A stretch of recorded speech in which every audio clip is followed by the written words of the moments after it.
Hello, I'm Logan Holmes, and this is Film in Context. Each week I take a beloved movie and break it down to see what worked, what didn't, and why it is so memorable. First up is the 1975 movie Jaws.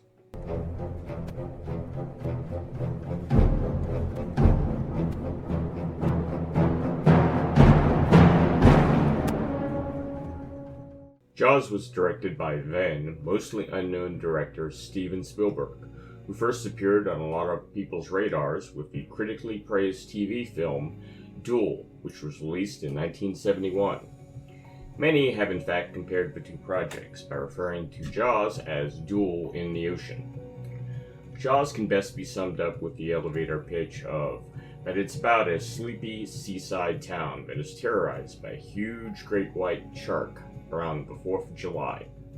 A fairly simple movie that contains many tropes and subtexts that would inspire other filmmakers to this day. Jaws stars Roy Schneider as Martin Brody, the new police chief in Amity Island.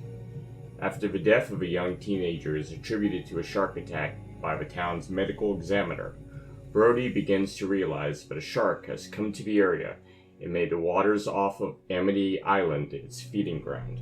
Bowing to pressure from the town's mayor Larry Vaughn, played wonderfully by Murray Hamilton, the original cause of death is changed to that of a boating accident in order to not impact the upcoming holiday tourist season. Brody reluctantly accepts this until one summer day a young boy is viciously attacked in front of a large number of beachgoers. Thus begins Brody's attempt to find the man-eating shark and put an end to it before it strikes again.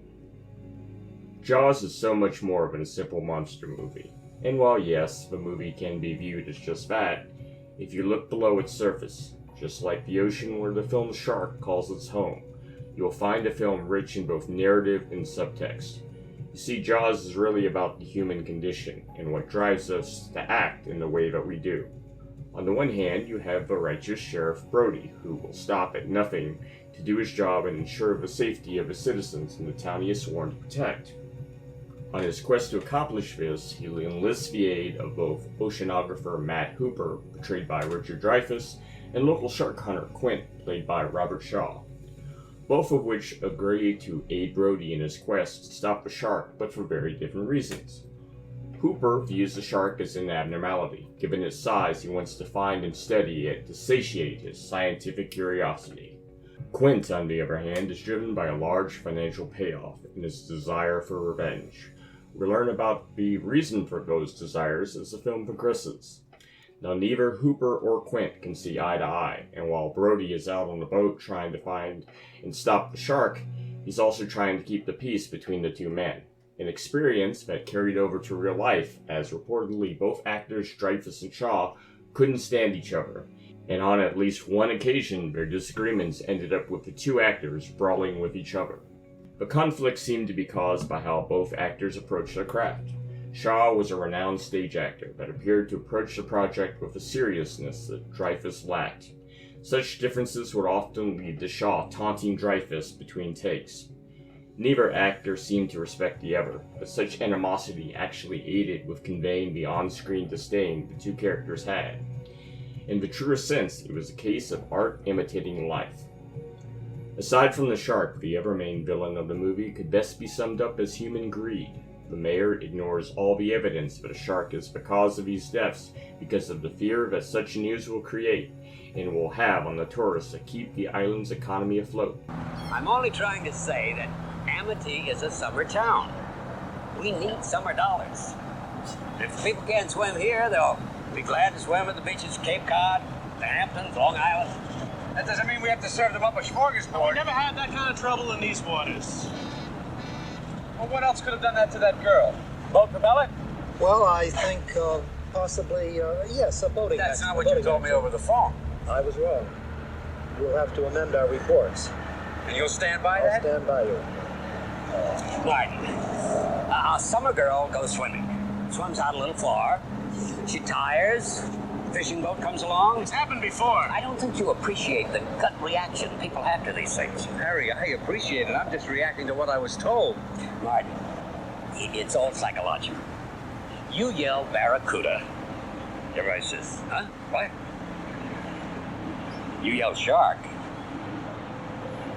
We've got a panic on our hands on the 4th of July. He purposely puts the lives of the people that elected him in danger for fear that it will affect the status quo. I think what I love most about this movie are its quieter moments, where the characters have conversations that help us, the audience, understand the motivations behind their actions. Not a single character in this movie feels shallow, nor are we left to wonder why they are behaving like they do. Jaws was released in the summer of 1975, at a time when the summer was not considered the most lucrative time to release a movie. In fact, before Jaws was released, the movie industry was of the belief that filmgoers wouldn't want to spend their summer days stuck inside, but they would want to be outside enjoying the great outdoors. Jaws quickly changed all that. When it was originally released, Jaws was shown on only 490 screens across the country, and within 78 days, that number greatly expanded, and it became the highest-grossing film of all time up until that date. The filming of Jaws was no easy task, as its production was marred with about every problem that it could have. Originally, it was only scheduled to take 65 days to shoot the movie, but because of such problems as the shark not working, yes, you heard that correctly, the shark, nicknamed Bruce after Spielberg's own lawyer, didn't work. In fact, the very first time they put the shark into the water, it sank like a stone. I guess its designers never bothered to take the time to see if the shark would actually float. Another problem is that the ocean salt water ended up corroding the shark's pneumatic hoses that rendered the shark inoperable for much of the production. Such production caused the film's shooting to go massively over budget, which caused even Spielberg himself to question if he would ever be able to work in Hollywood again. Instead of accepting defeat, such setbacks caused the director to get creative and alter the approach of how he presented the shark on screen. Accepting its technical limitations, Spielberg instead took a less is more approach. He found alternative ways to conveying the shark's presence without actually showing the shark.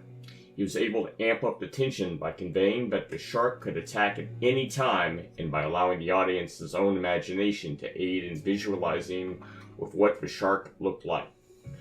Spielberg has since been quoted as saying, "Had the shark been working, perhaps the film would have made half the money and been half as scary."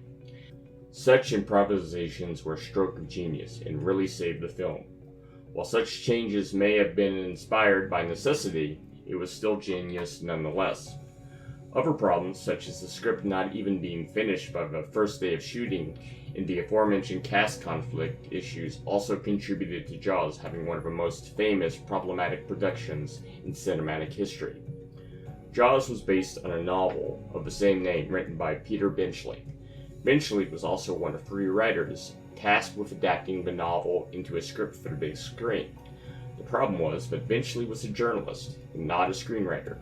He was unequipped with the skills to complete the job. Another issue was Shaw's rampant alcoholism.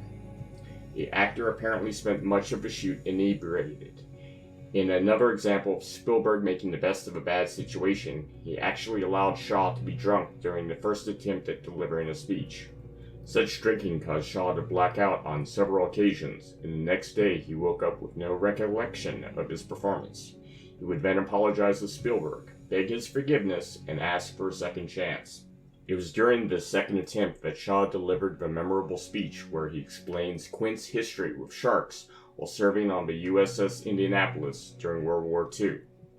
Quint's speech humanized the character and allowed the film's audience and both Hooper and Brody to understand why he does what he does. Sometimes that shark, he looks right into you, right into your eyes. You know the thing about a shark, he's got lifeless eyes, black eyes, like a doll's eye. When he comes at you, he doesn't seem to be living until he bites you, and those black eyes roll over white, and then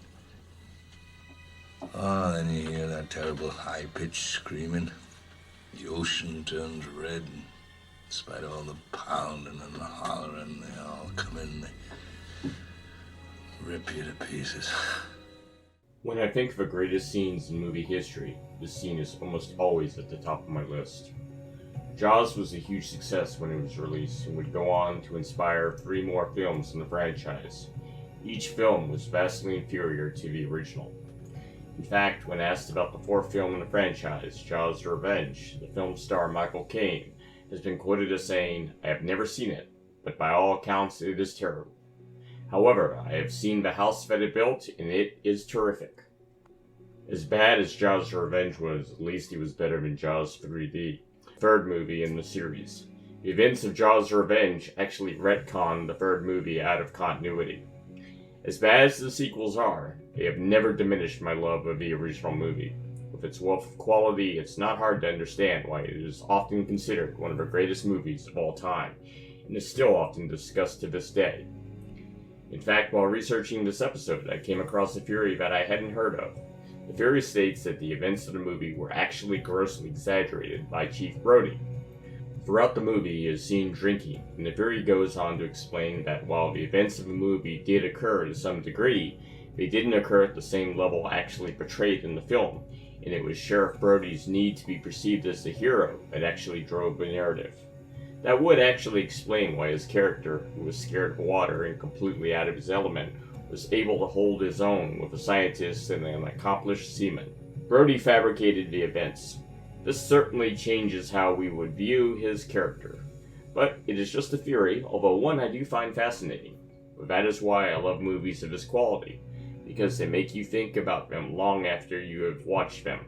They make you want to watch them over and over to appreciate and catch the things that you missed the previous times you saw them. Thank you for taking the time to listen to the program, and if you have any comments on the show, please feel free to send me an email at, and this is all one word, therealloganholmes@gmail.com. As I'd love to hear from you, please continue to listen and support this great radio station, Radio Care.